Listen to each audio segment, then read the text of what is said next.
People. Halo.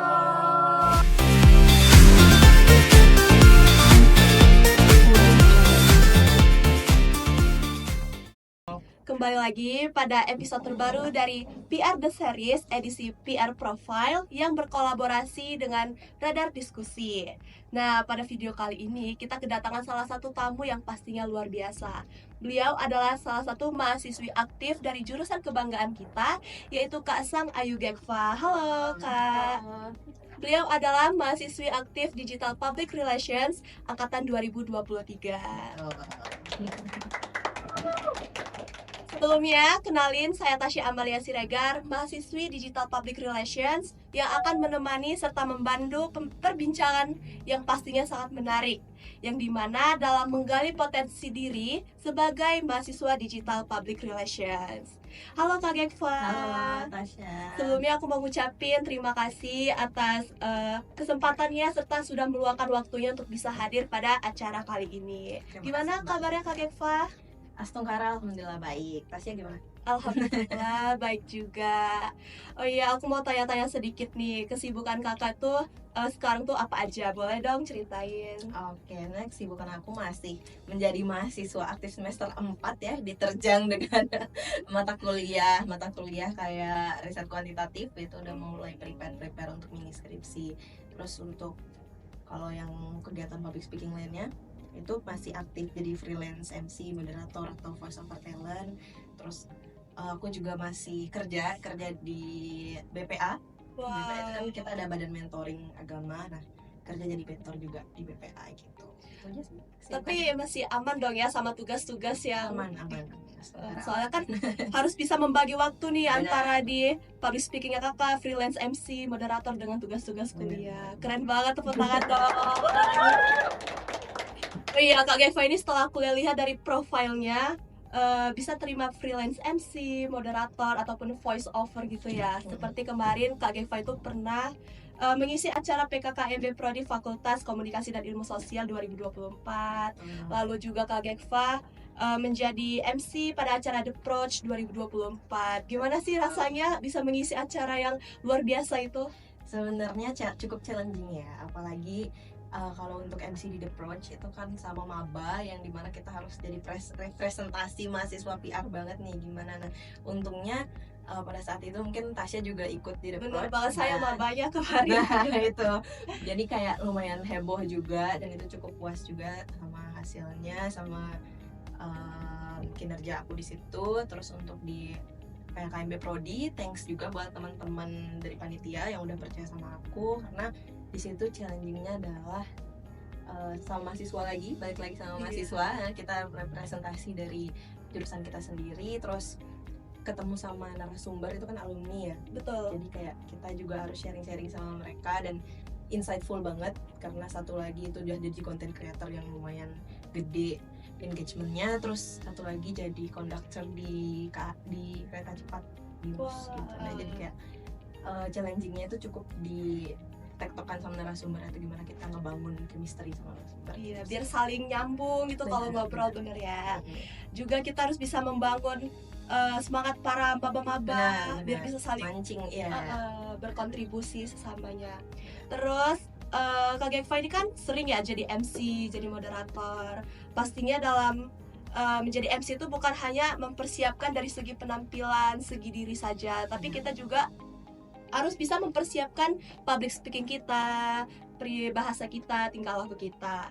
Nah, aku mau tanya-tanya nih sedikit sama Kak Gekfa. Apa sih yang menjadi awal mula ketertarikan kakak dalam dunia public speaking? Oke, kalau ditanya ketertarikannya, sebenarnya tertariknya itu lebih ke impian masa kecil aja. Kayak pengen masa kecil tuh kayak pengen jadi sorotan gitu, pengen udah cita-cita banget ya. Benar, kayak pengen jadi spotlight gitu loh. Gimana cara orang-orang tuh bisa perhatian sama kita, naruh perhatian dia tuh sama kita gitu sih. Sebenarnya awal-mula ketertarikannya ditambah nenek sama kakek aku tuh suka banget nonton berita. Yang orang-orang berumur lah ya pasti suka ya tontonan berita, nggak berita politik, udah itu aja. Zaman dulu kan cuma gitu ya. Benar. Nah, jadi suatu saat aku tuh nonton Indonesia Lawyers Club gitu. Jadi gimana orang-orang di situ tuh berdiskusi berdebat juga gimana orang-orang tuh bisa matahin omongan lawan bicaranya gitu loh, atau bikin orang lain tuh sampai diem gitu kan. Nah itu tuh aku kayak kok menarik ya, pengen jadi kayak gitu. Terus tambah aku nonton Kick Andy dulu. Iya. Kick Andy kan ininya Andi F. Noya ya, hostnya Andi F. Noya, dan dia tuh mungkin bisa disebut bapak podcast gitu kan. Nah karena aku tuh ngeliat kok acara yang harusnya sedih bisa jadi sedih banget gitu, penontonnya juga sampai sedih banget. Acara yang fun bisa penontonnya ketawa semua. Nah, padahal dia basicnya kan bukan komedian gitu loh. Nah aku pengen belajar itu gitu, kayak pengen bisa jadi orang ini gitu, bisa bawa suasana kemanapun gitu kan. Terus apalagi ditambah ngeliat Maudy Ayunda di KTT G20. Nah KTT G20 itu kan dia jadi perwakilan Indonesia untuk speech ya. Betul. Nah itu tuh jadi sorotan banget kan di Indonesia, kayak Maudy Ayunda nih yang jadi perwakilannya Maudy Ayunda. Nah kayak suatu saat aku harus jadi kayak dia gitu. Itu sih yang mulai ketertarik. Berarti Kak Gekva ini teman-teman orangnya tuh suka dilihat oleh banyak orang, gitu. suka juga nantang diri bahwa aku juga harus bisa, kalau dia bisa aku juga bisa gitu ya. Bener, keren. Terus aku mau nanya lagi nih, bagaimana ya cara kakak menemukan bahwa public speaking adalah salah satu potensi diri kakak? Oke, kalau untuk cara nemuinnya tuh mungkin aku dulu masih kecil udah dilatih ya, tapi aku nggak sadar gitu, aku masih belum sadar karena orang tua aku adalah tipe orang tua yang benar-benar didik anaknya mandiri gitu. Jadi dulu tuh aku kan tinggal di kabupaten yang berbeda dengan alamat di KTP aku gitu, jadi belum pindah KTP gitu. Nah disuruh kan kalau kita mau cari sekolah tuh harus ada surat keterangan domisili dong, karena ada perbedaan ya soalnya kayak gitu. Nah orang tua aku tuh tipe yang kalau ini urusan kamu ya udah harus kamu sendiri yang dapat gitu. Nah jadi untuk dapat surat itu kan harus ke kantor desa tuh. Nah jadi seorang anak yang umur yang kelas 6 SD ya mau cari surat keterangan domisili untuk SMP biar bisa dapat sekolah SMP harus ke kantor desa sendiri. Wah, jadi itu sendiri jalan kaki atau kebetulan itu naik sepeda ya. Iya naik sepeda. Itu benar banget guys. Jadi aku ke kantor desa sendiri, nggak kenal di situ siapa karena kan baru ya, orang aku pindahan dulu. Jadi benar-benar sampai di situ aku sebelumnya di rumah udah menyiapkan kata-kata nih. Kenapa aku harus cari surat ini gitu kan? Jadi ada goalsnya nih. Aku di-challenge sama orang tua aku, kalau kamu mau cari sesuatu untuk diri kamu sendiri udah cari sendiri gitu. Jadi aku men-challenge diri aku, goalsnya adalah untuk dapat surat itu gitu kan. Jadi harus ada goalsnya loh aku tuh. Nah jadi aku kantor desa udah nyiapin segala macam rangkaian kata-kata gitu kan untuk bisa dapetin surat itu. Nah akhirnya dari pihak kantor desanya itu bisa ngeluarin surat itu gitu. Jadi ada kepuasan tersendiri gitu kan. Terus yang kedua itu pas aku jadi ketua OSIS di SMP aku sempat jadi ketua OSIS, kan harus ada visi misi presentasi, dipaparkan di banyak orang ya. Benar banget. Nah itu tuh aku men-challenge diri aku lagi, kayak aku harus bisa jadi ketua OSIS. Goalsnya adalah aku harus jadi ketua OSIS. Jadi aku harus menyiapkan visi misi. Nah selain visi misi, aku juga harus pembawaan aku sebagai seorang pemimpin dong. Betul. Ya kan. Jadi aku udah latihan dulu nih gimana caranya aku speech kayak kelihatan gagah banget jadi seorang pemimpin gitu kan. Nah akhirnya dapat juga, setengahnya dapat juga jadi ketua OSIS. Terus adalah suatu kita bikin event itu harus ada perizinan dari kantor polisi, dari polisi. Jadi balik lagi, challenge lagi tanpa ada dampingan guru ke kantor polisi. Itu posisinya kakak sendiri atau ada teman-teman wakil OSIS? Oh sendiri. Karena teman-teman kan ada tugas-tugas lainnya. Aku sendiri kantor polisi untuk cari surat perizinan itu, gimana caranya aku mempresentasikan acara aku ini supaya dapat izin dari kepolisian, apalagi itu SMP ya, SMP kelas 2, kelas 3 gitu. Jadi akhirnya dapat juga suratnya itu ada puas lagi. Wah, terus keren. Merangkak lagi ke SMK. Di SMK aku dapat jurusan multimedia. Kalau sekarang itu DKV ya kalau kalian namanya. Jadi di DKV itu ada lomba nih, dulu tuh FLS 2N, itu lomba film dokumenter. Tunggarannya dapat juara 1 di tingkat provinsi, itu aku jadi sutradaranya. saudara harus bisa mendirect lagi kan, harus bisa public speaking ke anggota-anggotanya gimana caranya film kita ini jalan. Terus akhirnya ditunjuk lagi jadi ketua untuk pelatihan unit produksi. Unit produksi itu kayak kita ngelatih adik-adik kelas supaya bisa bikin film, bisa mengoperasikan kamera. Nah, itu kan perlu public speaking juga tuh. Betul, iya, mengarahkan. Benar gitu. Jadi begitu mereka bisa untuk mengoperasikan alat dan lain sebagainya untuk bisa presentasi, itu tuh ada kepuasan tersendiri gitu. Nah, ditambah lagi waktu aku sebelum kuliah di Telkom, jadi kan ditanya tuh kan sama keluarga gitu, adalah saudara jauh, nanya kayak kamu ngambil jurusan apa gitu di sana. Aku bilang nyari jurusan digital PR. Digital PR tuh rumpunnya apa? Katanya ilmu komunikasi, aku bilang gitu kan.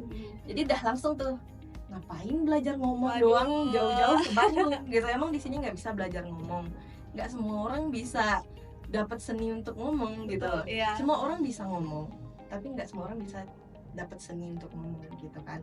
Sama ibaratnya kayak mungkin Tasya sekarang lagi moderator nih, mungkin banyak orang yang nanti setelah denger podcast ini bilang, kok kamu aslinya beda suaranya sama yang di podcast gitu. Intonasinya juga berbeda ya pasti. Benar banget. Nah itulah seninya kan. Betul. Itu seninya kita jadi public speaker. Kita bisa tiba-tiba merubah intonasi suara kita, di acara formal non formal beda, di aslinya beda. Nah itu adalah seninya. Iya, keren banget ya teman-teman. Tepuk tangan dulu dong. Karena bayangin kelas 6 SD masih yang anak-anak sekecil itu udah berani bertemu dengan orang yang lebih tua untuk meminta surat. Terus juga anak-anak SMP udah berani ketemu Pak Polisi mengurus event-event yang nantinya sebagai tanggung jawab sebagai ketua OSIS gitu ya. Wah, keren banget Kak Gekfa. Oh ya, dan aku taunya aku akhirnya memilih untuk terjun di public speaking itu tuh karena waktu jadi aku kan ada organisasi pemuda gitu ya di daerah itu namanya STT, jadi kayak perhimpunan antara pemuda dan pemudi gitu. Jadi ada acara nih ulang tahun ke-50 dan di situ aku jadi perwakilan untuk speech untuk menjelaskan kegiatan apa yang kita lakukan, dan itu salah satu kegiatannya adalah kita ke panti disabilitas. Gitu. Jadi kita ada bakti sosial ke panti disabilitas di mana aku juga speech di situ ngomong di depan anak-anak disabilitas. Jadi itu challenge kan. Gimana cara kita ngomong, ini bukan ngomong sama orang biasa loh. Ada perbedaan orang yang luar biasa nih. Kita ngomong sama orang yang harus ada treatment nih kita ngomongnya, dan itu berhasil gitu pada saat itu. Dan aku sampai terus kita presentasi di depan orang-orang politik gitu ya, jadi ada reses gitu, ada kegiatan reses.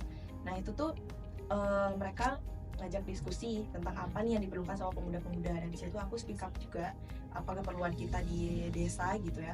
Dan beliau pun terpukau sama public speaking aku sampai beliau tuh ngajakin pengen aku tuh jadi kadernya. Kayak gitu, dan ada apresiasi kan di situ. Jadi aku ngerasa kayak ada dukungan di situ. Jadi mungkin memang aku harus terjun lebih dalam lagi ke public speaking gitu. Jadi harus ada apresiasi, kita harus nyaman dan harus puas gitu. Berarti Kak Gekfa ini orangnya suka yang nantang dirinya teman-teman. Karena siapa tahu juga kalau kita dapat underestimate dari orang lain, dapat ya gunjingan-gunjingan gitu dari orang lain, kita senang ya. Bener, anggap aja kalau kata mamaku, anggap aja itu jadi cambuk buat penyemangat kamu gitu kan. Iya, jadi jangan melulu ngira orang yang ngejudge kita tuh bikin kita jadi down gitu. Boleh kita down, tapi coba kita telaah lagi. Kalau itu kita jadikan cambuk penyemangat, bisa sampai apa? Bisa kita bayar loh omongan dia, ibaratnya gitu kan. Jangan terus down, jangan dipikirin terus ya. Kita juga harus bisa maju, tunjukin gitu ya. Betul. Lalu nih, seperti apa sih proses kakak dalam mengasah kemampuan public speaking kakak selama menjadi mahasiswa digital public relations? Oke, kalau untuk di PR ya, berarti ya udah menjadi mahasiswa ya. Cara aku belajar itu tentunya dari pertama tuh dari mata kuliah. Karena menurutku setelah aku di semester 4 ini, aku menilai bahwa mata kuliah yang aku ambil itu udah kesinambungan banget.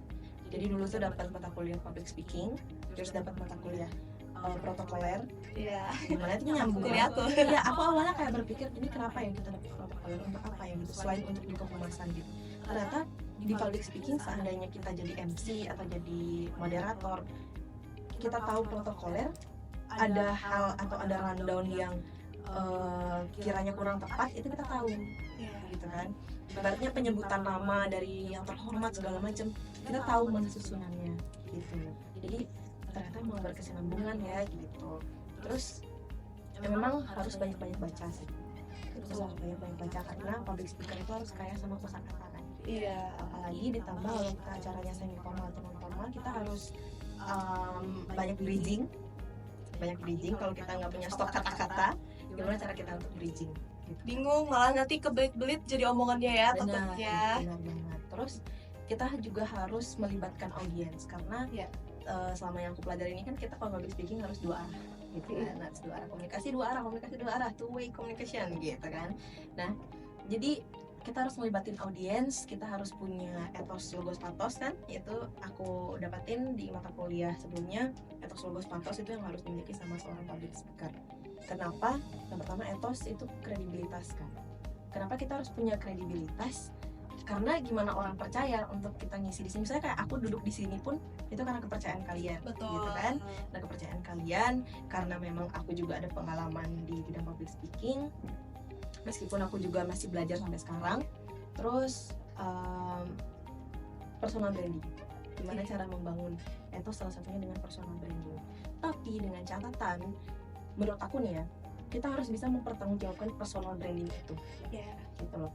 Ibaratnya kita membangun personal branding nih, oke, caranya gimana? Lewat sosial media, oke, kita post kegiatan kita. Misalnya kamu sekarang jadi moderator, oke, kamu post dan macam.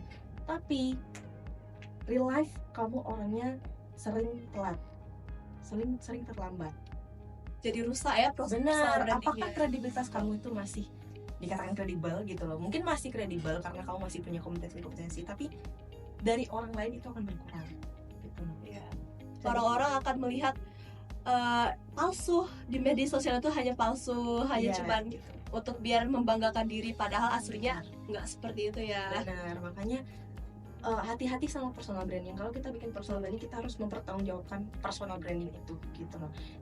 Menurut aku kita pintar gitu kan, pintar personal brandingnya kita bagus banget, tapi etika kita di real life, etika kita hal sekecil jangan terlambat aja, datang tepat waktu, itu aja kita masih susah.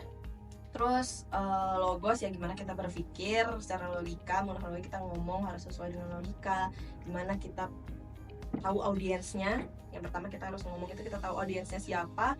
Kalau kita ngomong sama anak-anak tapi bahasa kita tinggi, percuma juga, mereka nggak akan paham. Iya. Kayak gitu. Kalau di tingkat mahasiswa juga, kalau kita bahasanya terlalu tinggi, udah bahasa akademis yang tinggi banget, susah juga kan untuk kita nangkap, apalagi untuk maba kayak gitu. Terus pathos juga, gimana kita peka sama emosional audience. Misalnya nih ada silent moment kan, misalnya kita moderator nih, lagi tiba-tiba ada pas sesi tanya jawab, oke, saatnya kita sesi tanya jawab, terus ada silent moment. Nah, kita harus peka nih, oh, audiens tuh belum terpantik untuk bertanya, makanya kita duluan yang memancing gitu, kita yang bertanya dulu. Oke, kalau gitu aku duluan nih Kak yang pengen nanya, aku udah penasaran banget. Nah, kayak gitu. Jadi audiens Membangun pun ya, biar bener, mereka kan malu-malu, takut. bener, siapa tahu dari materi yang sebelumnya memang mereka sudah paham dan tidak ada pertanyaan. Nah, dari pertanyaan kita yang baru muncul pertanyaan baru lagi. Itu. Terus banyak sih yang aku pelajari ya. Salah satunya itu apalagi, itu bukan salah satu sih, udah banyak ya. Apalagi yang jadi pelajaran aku selama ini. Menjadi MC moderator itu juga kan pembelajaran ya. Benar. Oke, aku juga selalu minta feedback di setiap acara yang aku pegang. Misalnya kalau aku nge-MC di BEM, aku tanya jadi yang ketua pelaksananya, kayak tadi aku kurangnya di mana ya gitu. Bahkan narasumber pun setiap aku jadi moderator, aku selalu tanya, Kak, tadi aku kurangnya di mana ya? Kalau misalnya ada kurang, boleh dong dikoreksi, diminta sarannya gitu. Jadi kita juga ada keinginan untuk perbaikan kita gitu loh. Meskipun kita ngerasa udah puas, oh, kita udah bagus tadi, tapi siapa tahu menurut orang lain, perspektif orang lain beda gitu. Itu sih menurut aku. Sama perbanyak latihan Gitu. perbanyak latihan. Jadi kita tuh bisa mengasah kemampuan kita dari beberapa mata kuliah kita. Bener Kayak jangan dianggap sepele, walaupun cuma komunikasi, cuma belajar protokoler, tapi Benar. itu juga bisa jadi pembelajaran buat public speaking bener, kita. apalagi komunikasi kan ada verbal non verbal ya. Betul. Nah, kita sebagai public speaker tuh penting banget. Jadi kita bukan cuma ngandelin verbal aja, bukan cuma ngandelin lisan aja. Lisannya pun lisannya pun harus artikulasinya jelas, intonasinya, volumenya gitu. Terus nonverbalnya juga, gesture, ekspresi, mimik itu kan ngaruh banget ya. Walaupun kita lagi bad mood, walaupun kita lagi banyak masalah, banyak tugas, tapi ketika kita ditunjuk sebagai public speaker, ya udah kita harus Siap. senyum, tersenyum gitu kan. Oke. Itu sih cara-cara aku belajar.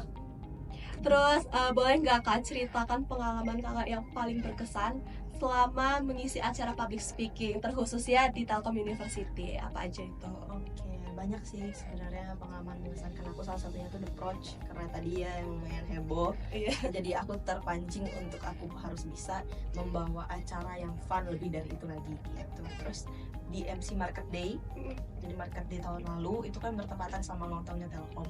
Itu aku jadi MC non formalnya, dimana non formal kan otomatis harus bisa bikin suasana fun kan. Betul. Nah, di situ audiensnya banyak banget karena satu universitas kan yang akan belanja di Market Day, itu satu universitas. Nah, jadi pas kita bridging nih sebelum masuk ke acara selanjutnya, misalnya ada performing band.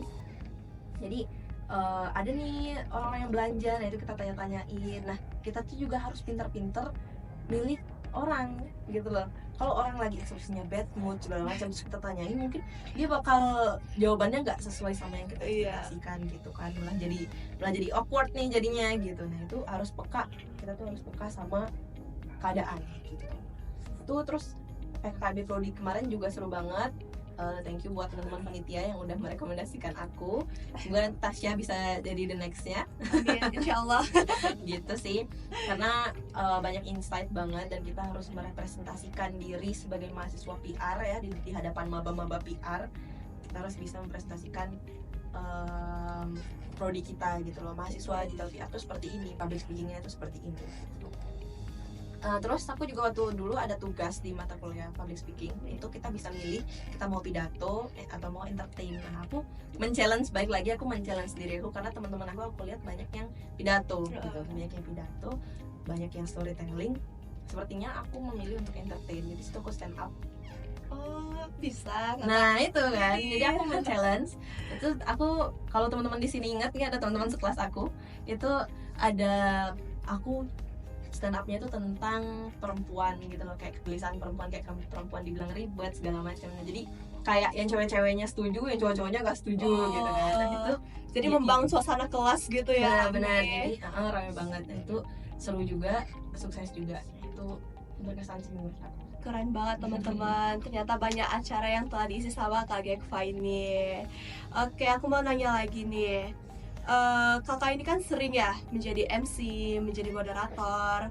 Nah, pada mengisi acara tersebut pernah nggak rasa gugup ataupun cemas? Dan kalau misalnya pernah, bagaimana sih cara kakak untuk menghilangkan rasa gugup atau cemas tersebut? Oke, sebenarnya aku pasti pernah gugup juga, apalagi baru pertama gitu ya, baru pertama kali di kampus itu pernah banget gugup. Jadi aku dapat, ada Ibu Rosnelly, kalau mungkin kamu pernah diajar sama Ibu Rosnelly. Pernah. Nah, beliau itu bilang kenapa kita bisa gugup, karena salah satu gesture. Jadi tangan itu nggak boleh yang selalu menutup diri atau kayak gini. Jadi setiap kita kayak gini itu jangan. Usahakan tangan kita tuh harus terbuka. Dengan terbuka ini kita akan lebih tenang. Betul. Lebih tenang. Jadi, dan selama di Telkom juga aku belajar untuk problem solving. Gimana kayak tadi silent moment itu harus ada, kita harus tenang, jangan terlihat panik itu, tapi di otak kita muter nih, apa selanjutnya gitu, bridging apa yang harus kita pakai gitu kan. Itu salah satu kesulitannya. Terus itu sih silent moment ya. Paling sama, kalau aku lagi gugup itu juga perbanyak latihan, dan aku pernah baca, dan yang aku jadiin prinsip sampai sekarang itu adalah monster yang paling menakutkan kalau kita lagi public speaking itu sebenarnya bukan audiensnya, tapi prasangka negatif yang ada di dalam diri kita. Dalam diri kita ya. Iya gitu. Jadi kayak kita udah mikir duluan nih, aduh audiens nanti kayak gini, aduh kita dilihatin, aduh nanti kita salah ngomong gimana ya. Padahal kita belum melakukan itu gitu loh. Betul. Gimana Jangan overthinking dulu ya. Nah betul banget. Jadi kayak monster paling menakutkan. Jadi balik lagi kita harus punya afirmasi positif. Jadi sebelum aku public speaking aku selalu berdoa dulu, karena menurut aku berdoa itu juga salah satu bikin kita ke doktrin, kita ke sugesti untuk kita tenang gitu. Menolong juga. Bener, jadi kita udah afirmasi kayak kita pasti bisa gitu. Wah, Itu sih. keren banget. Jadi aku simpulin nih dari beberapa yang sudah kita bahas bahwa Kak Geva ini adalah seorang yang suka menantang dirinya, teman-teman. Kita juga harus bisa mencoba melawan rasa overthinking, takut. Jangan kayak negatif dulu gitu. Harus bisa kita ayo dong mulai coba biar bisa mendapat kepuasan sendiri gitu ya Kak Geva ya.